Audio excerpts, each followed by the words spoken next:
There's nothing to eat in this house.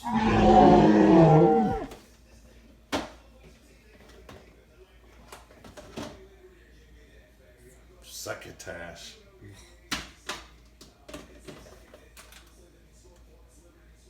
Ooh, that's a turd. Is this the best thing that we have to eat? Hey, hon, will you take out the trash?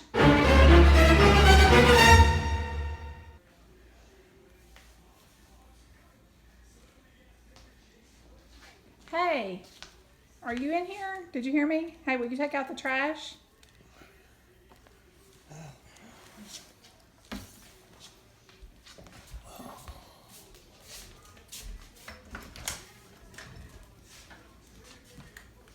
Oh, look at all this trash. Oh, goodness Christ. Can't believe I gotta mess with this today. Oh, man. I hate taking out the trash. Hey, Trey, where are you? Trey, I thought you were in here. Where are you?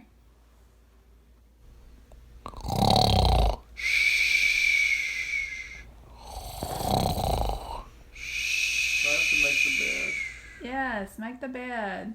I hate making the bed. It's gonna get just like messed up. Like the next time I sleep on it, it's just gonna like get messed up again. So why do you make it and then just mess it up like right again?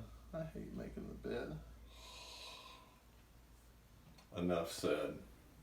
Good morning. Welcome to Mr.Reely's neighborhood. Hadn't been that good a day so far. I hope your day's been all right. It's been pretty lousy here. You know, there's nothing in the refrigerator to eat. We got a load of trash about as high as the Empire State Building out in our garage that needs to be taken out. Bed's got to be made. Bathrooms got to be cleaned. It's just is not really a very good day in the neighborhood right now. So I just hope you're feeling better than I am. But welcome anyway. I guess we'll just kind of get this done, you know? Let's just get it done, you know, get her done. No, hey, I'm just kidding.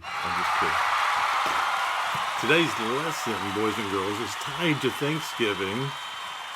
And it's kind of on the negative side. I'm going to give you some reasons today, 6 reasons, in fact, not to gripe.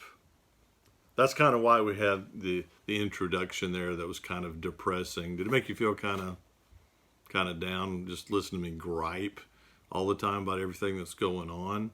And then the first thing you see when I come up here is that I'm griping about something and asking kind of down. So we're going to kind of talk about that today because Thanksgiving occurs this week. And so this week I thought I would talk about reasons not to gripe, because griping is like the opposite of thankfulness. When you gripe a lot, you are showing that you are not thankful. And then next week we'll talk about things to put in the place of griping. So I think it ties in with this time of the season. But of course, when it comes to thankfulness, it's something that we should have 365 days of the year, because as Christians, we have so much to be thankful for. So, number 1 reason not to gripe. It discourages others. You kind of notice the beginning of this, you probably didn't feel like I was really happy to have you watching this just by the way I acted. It's kind of discouraging. And when you gripe a lot, you discourage others that are around you. You know, there's an example of this in the Bible. I'm sure you're familiar with Moses. And Moses was one of the greatest leaders ever of God's people. But you go to Exodus 17 and you find Moses very, very discouraged. And why is he discouraged? He's discouraged because even after all he has done, everybody is griping and griping and griping, and it's so discouraging to him. You know, there are a lot of great leaders out there whether it's church, whether it's your teachers, whether it's your coaches, whether it's your parents. And one of the things that make it the hardest for them to be really good in those areas is when the people that are close to them just gripe all the time. I've seen any number of great workers at church stop the work that they're doing at that church because all they hear are complaints and griping. Nothing encouraging, nothing to build them up. And sometimes, somebody needs to come to people with a concern, and that's fine. But a lot of times it's how that concern is expressed. Is it with a real spirit of helpfulness, a real spirit of thankfulness for what that person is doing and just trying to give them a little advice to help them with, or is it just griping, just for the sake of griping with no intention of helping at all? So don't gripe, because it can be very discouraging to moms and dads who do so much for you and then just hear griping all the time. I remember one of the things that was toughest for me as a dad was just coming home from church and trying to decide what restaurant to eat at on the way home. Because we had 3 kids, and it seemed like it did not matter which place we chose to eat. One of them was going to hate that place to eat. I don't want to go to Burger King. I don't like flame broiled burgers, or whatever. And it kind of ruined the Sunday because we couldn't ever make anybody happy. And so we never could get somebody to go, Burger King's not my favorite place, but I'll be glad to eat there this week. But could we maybe next week eat at McDonald's, or some alternative? It was always just, nah. And so it's very, very discouraging as a parent. And then I know sometimes parents, we can kind of, kids call it getting griped out. Sometimes we can gripe kids out so much and get on them so much they get discouraged because they don't hear enough positive. So it's not just all on you kids, it's even on adults we have to work on as well. Secondly, if you are known as a griper and you gripe all the time, it hurts your Christian example. It really is a Christian issue. In Philippians 2:14 and 15, Paul says, "Do everything without complaining or arguing, so that you may become blameless and pure, children of God without fault in a crooked and depraved generation, in which you shine like stars in the universe." I've always felt like that one of the best signs that somebody's a Christian is that they don't gripe. And if you want to make a real difference between you and other kids your age, be somebody that's not a griper. In fact, Paul says you will shine like the stars in the universe. I've taught for many years at school, and the kids I have who don't gripe all the time, they really do stick out. I mean, they are like shining stars. Now, what does it mean? Does it mean you never can express a concern that you have?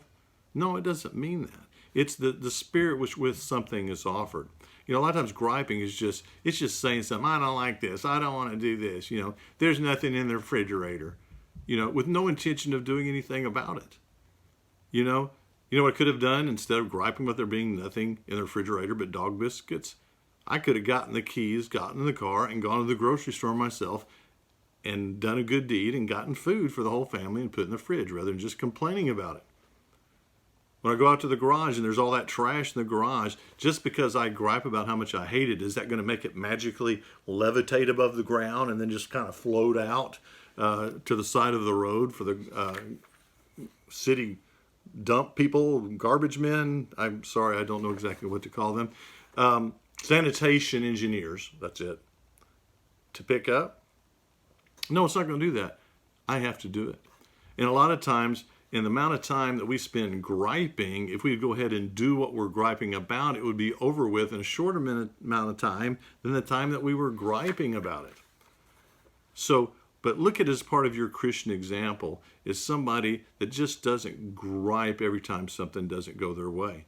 Be somebody that maybe is somebody willing to have solutions. And kind of part of my policy is if I'm not willing to do something about a problem, then I'm not going to gripe about it. Just don't gripe about anything that you're not willing to do something about. And then the other thing about griping, number 3, that you have to understand is griping usually does not do any good. Griping does not do any good. Sometimes you think about it, you think, well, if I gripe, they'll change. People, a lot of times when people are griping, they just blow you off. They're just like, I ain't going to listen to them. They gripe all the time, and they just get more stubborn. Whereas if you approach it more from coming to somebody and saying, I kind of have a problem with this, and I'd really rather do something another way. Could we maybe try it this way? You come with a solution. You come calmly. You come with a good attitude. You're lot likely to get a lot better result than just, I hate this or I hate that and blah, blah, blah. That really doesn't get as much done as you think it's going to get done. I can tell you, I respond a lot better to somebody that comes up to me and says it in a very nice way. Maybe even says something nice first, and then says, but how about this? And they kind of talk about maybe a little better way to do something. I listen to that a lot better than somebody just griping all the time about everything they don't like. And it can really become a bad habit. And that's really what griping is. It is a habit, just like, chewing your fingernails. I almost said chewing your toenails. I hope you don't do that. Chewing your fingernails, picking your nose. There's all sorts of bad habits. Griping can just be a bad habit. Some of you might be real gripers and you don't even realize it. You don't know that you gripe as much as you do. And so you have to be very self-aware of how much you gripe and really work on it. On not being a griper. It takes a lot of effort. And what you try to do as a Christian is eventually get to where the first thing that comes to your mind all the time are things that are positive, things that you can thank people for. And you try to work for that direction because a lot of times your natural inclination is always going to be able to think of something you can gripe about. And you got to work on putting that farther back on your reactions when things happen to you in life. And one thing I just mentioned also, number 4, is that people will stop listening to you at some point because you're always griping. They'll say that's just the way they are. But guess what? If you're a very positive person and you're not griping all the time, when you do express some kind of dissatisfaction, people are going to listen to you. They're going to say, they never gripe about anything. They never have a problem with anything. And so I really value their opinion. It must really be something serious if they're saying something to me. But there's other people that gripe all the time. And you're like, and they might actually have some good ideas, but they've griped about so much stuff. You're like, man, I don't listen to them anymore. They're always griping. And then 5th thing is, whatever you're griping about might actually be the best way to do things. In the book of Job had a lot of tremendously bad things happen to him. And you get to the end of the book of Job in chapter 40, and he finally just says, I am unworthy. How can I reply to you? I put my hand over my mouth. He basically says, I'm just going to shut up. He says, what do I know compared to you? How can I reply to anything that you, as God says? And previous to that, chapter 40, there had been a lot of griping done by his friends. Job had griped and talked about all these things that were bothering him, and I can't blame him really. But there are a lot of things that he just did not understand, and finally he just said, I'm going to shut up. So just realize a lot of times you want to be very slow to gripe because you might be embarrassed later to find out that what you were griping about really was the right way to do something. It really was the best way to do it. And, you're going to look kind of silly having griped about it when everything has turned out very, very good. Have you ever gone to a restaurant or gone on some type of trip that you didn't want to go on and you gave your family a really hard time about it? You didn't want to do this, you didn't want to do that, and then you end up having a really good time and you're glad that you did it? Wouldn't it have been a lot better if you didn't, on the front end of it, you didn't gripe about it and complain about it and all that on the front end, and then it just had a good attitude about it, and then when good things happen, then you fully enjoyed it, and you didn't discourage everybody else that was trying to get you to do something that actually ended up being a very good thing. And then final reason that you don't want to be a griper is that it shows a lot of self-centeredness. And that's one of the battles that all of us face in our life is being self-centered. That means thinking only about ourselves, being kind of thinking of ourselves as the center of the world, the center of everything that goes on. And I think if you'll notice, most of the time when we gripe about things, it has to do with us. We're not thinking about anybody else. It's like in that early video where I didn't want to make the bed and I was griping, I don't want to make the bed. It's just going to get messy again. Well, you know what? I was being self-centered. I should have been thinking about my wife. My wife would have felt really good if she walked into that room. Instead of finding me hiding under the covers, she had found a bed that was very neatly and especially made just for her. But I was being self-centered and I was just thinking about not me. I don't want to make the bed, when I should have been thinking about more about her, about somebody else. And so that's probably just one of the greatest reasons not to gripe, is don't be self-centered. Think about how that affects other people. So I know it's kind of a negative lesson talking about don't do this, don't do that. But next week I'll kind of make up for it a little bit. Next week, after you've had great turkey or ham or I don't know what special food you have at your Thanksgiving. But after I have all that, I'll have another lesson next week for you. And we'll actually talk about things that you can put in place of the griping, the type of attitudes that you can have that can really help you be the Christian example that you want to be. I am thankful for you. I'll pray for you and your family, and I love you, and stay safe.